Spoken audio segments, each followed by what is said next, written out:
go. David, who is responsible for looking after people if they are in a bad way emotionally? Right. That's a difficult question. Where that one came from. Yeah, we'll Thank have you. to speak to them later. At the first stage, I guess, Samaritans, one of our driving thoughts is the person that's responsible is yourself. And it may sound really cruel, but the person that can fix your emotional health is you. Because as I just said, whatever you're experiencing, it needs to be a solution that works for you. So you are, if you like, in control. You're the judge of it. Now, who's responsible for helping you if you're in a bad place? Frankly, it's whoever you choose it to be. And I think when we get on to talking to somebody, my answer would be whoever you trust the most. Do you trust a GP? Go and see a GP. Do you trust your safety rep? Go and see a safety rep. I will roll it back slightly because Yeah, sure. every trip offshore they have town hall meetings. Yes. Basically, what's happening, what's the safety stats, that sort of stuff. And it's never part of the conversation. No. It's almost a case, it's the taboo subject. I think it's changing on the mainland. People you see now advertise more that mental health is an issue, emotional health is an issue. Please do something about it, Yeah. don't ignore it. But in the male offshore environment, It's a taboo subject. it's a taboo subject. Yeah. But that's about recording, that's about seeing if there is a problem. Whereas I'm taking it more about the point of, about self-awareness. It's about, am I struggling? And actually we're going to go on to let's go on to the next slide, have a 5-second delay. Because I think this is a really useful slide, and I rarely say this about anything that comes out of the World Health Organization, but this is their definition. I'm sorry, every November we have a scare because it's budget time, so there's a pandemic concern. But this is what the World Health Organization say is good emotional health. And I guess I'd just simply tell you that if you cannot recognize this, perhaps you need to consider how good your emotional health is. The first one, as you can see, is the ability to express all emotions appropriately. So when that last minute goal goes in and the plasma screen goes out the window, probably you're not in a good place because that's a bit of an inappropriate response. We've all heard of road rage. Road rage, I would argue, is by and large a wildly inappropriate response to a stimuli, which is being cut up by an old person. I do it all the time. But road rage is an inability to express the emotions appropriately, and it's a sign of worry. And you will know in your own mind, am I responding inappropriately? And it's normally an excessive response to a small incident. But the second one, and as I make no apology for repeating, is to maintain a balance of emotions so that the negative emotions, you can see what they are there, are not dominant. So nobody is saying emotional health is all sweetness and light and you'll always feel good, if I may use good rather than happy now. Yeah, good. But there will be negative emotions in your life, and it's about maintaining the balance. As somebody once sang, always looking on the bright side of life. It is the case that you will experience negative emotions. Good emotional health is finding a way, finding a coping strategy, finding a resilience, finding the courage to talk about it. Because it is scary to face it. But everybody has it, and everybody suffers from it at times. Do organisations have emotional health? In the sense that, when I'm now thinking about this town hall thing, is it not brought up because the people in the organisation are afraid to actually open that door? People don't have the skills, though, do they? Well, that could be the skills as well. Is it like is that an organisation? That's why people are probably scared to talk about it, because they maybe think they've not got the skills to talk about it. The skills, I think there's a great fear that if you open Pandora's box, you'll get more than you can cope with. Yes, I suppose that's competence. Yeah. Yes, I suppose that's competence. And yes, some of the companies I know do try and train their managers. We'll talk about Bristow's. I'm not particularly here to advertise Bristow's, but Bristow's, when we get to the last slide, run a campaign called Are You OK? They're really very keen on making sure their management is worrying about the emotional health of their employees. I have no idea if they reported to their monthly safety stats, but it is something that certainly we've supported them for 2 or 3 years as they do their annual refresher in it. So we are very clear that that one organisation, as far as we can see, recognising we see them once a year, that they seem to have a real concern about it. But I think there is a real fear. I think it's fair to say there is a fear in organisations that you'll ask a question and you don't know how to deal with the answer if it's not the one you want. We were discussing the whole thing of double speak. Yes. They put it into human factors or behavioural psychology, whatever. Is that just, in your opinion, another kind of simile for emotional health? Yeah. In the sense that, well, that's a human factors thing, so Well, the question is how far back up human factors you go for root cause analysis, I Yeah, guess. Because, you know, as I think we talked about it earlier, you'll intervene on bad PPE. You might intervene on safe entry of a vessel. Will you intervene if Jimmy the crane driver who's about to be shifting the 2 tons over the platform was crying in the shower last night because he's really distressed? It's equally a risk to the platform, and it's a risk to Jimmy, but will you intervene? And I suspect the answer is no for an awful lot of people. Partly because we don't want to embarrass Jimmy. well, this actually fits in. Oh, question another question has come in. that fits in really good.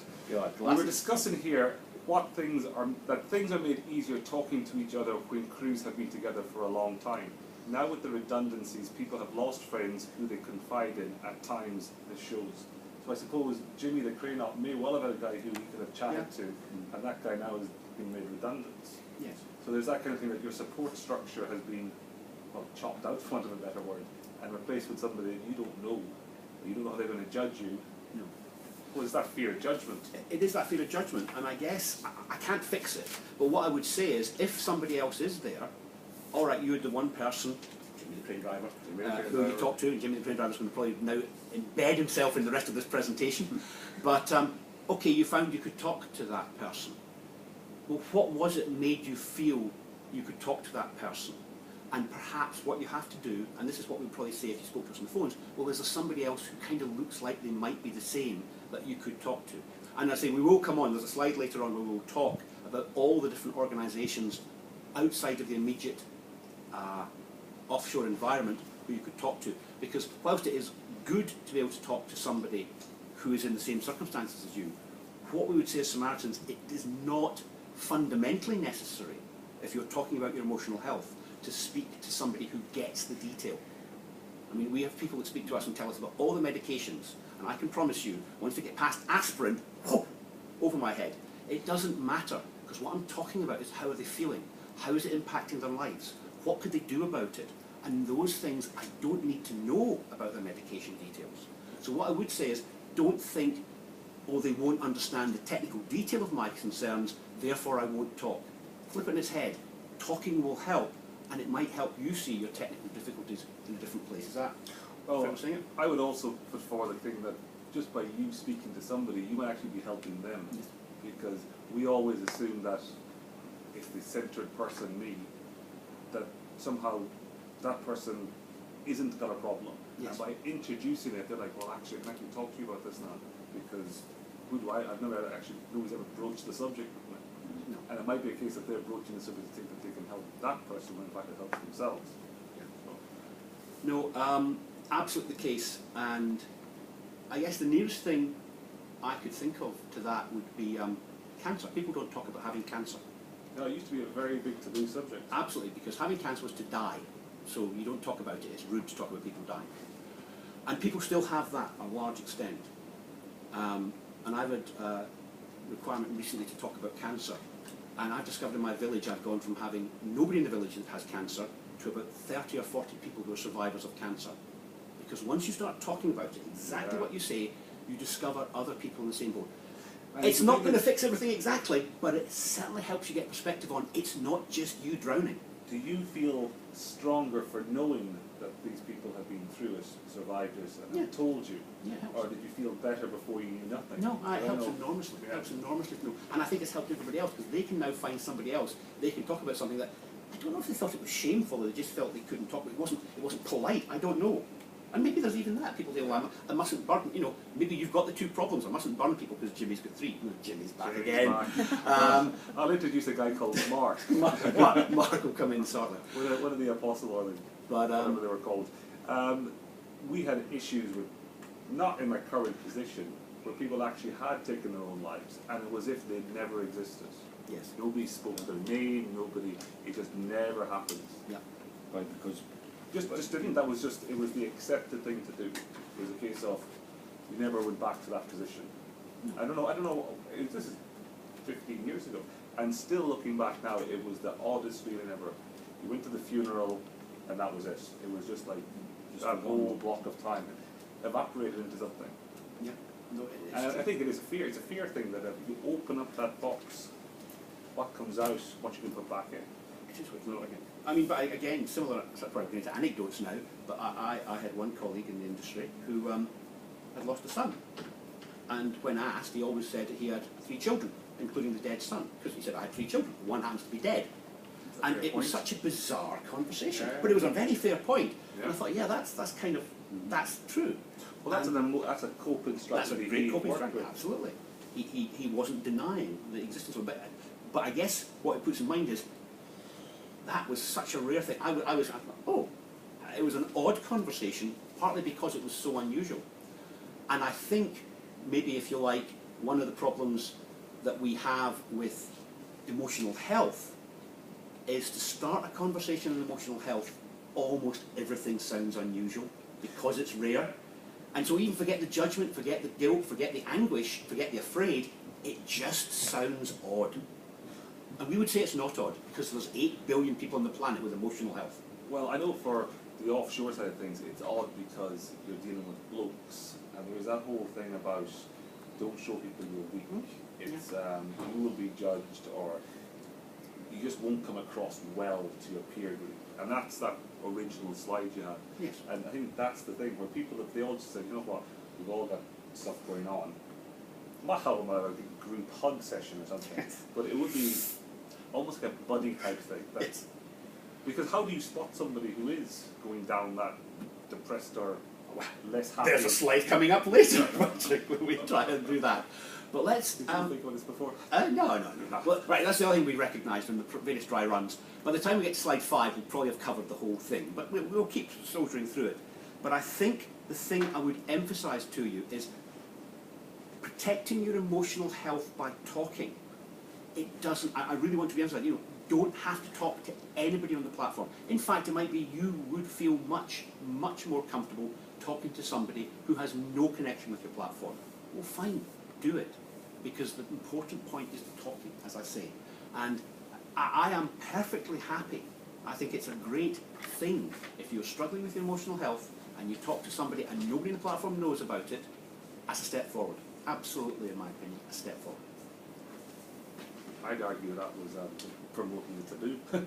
Okay, we're now going to go to the next slide, because I'm getting signals from off right. Okay, that's not, okay, that's fine. So who could we talk to? Here are some suggestions. Friends, obviously, so I guess that is the platform. Colleagues, spiritual leader, people have beliefs, a GP, supervisor, again, the management structure of your installation, parents, siblings, we're very big on family. Some people's problems are their family. Not good answers. Not good answers for those people. Breathing Space, which is a Scottish listening service. In there with a question, your company's confidential helpline, even if it has one. And down, we'd like not to forget about it, the Samaritans on the bottom right.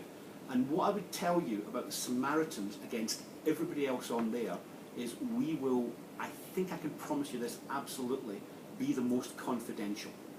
So remember, we're talking about negative emotions. We're talking about, I mean, the words we've all used here have been shame, guilt, afraid. They are negative emotions. And therefore, to talk to somebody who won't judge, and I promise you we won't judge, and to talk to somebody who will keep things in absolute confidence is a great place to start. But I'm not here to say, speak to the Samaritans and nobody else, because what I would fundamentally tell you is, think who it is you will trust. Because it is the issue of trust, I think, that is most important when you are thinking about opening up about emotional health. Right. Right, so another question just come in. What can companies put out to inform the workforce where to turn?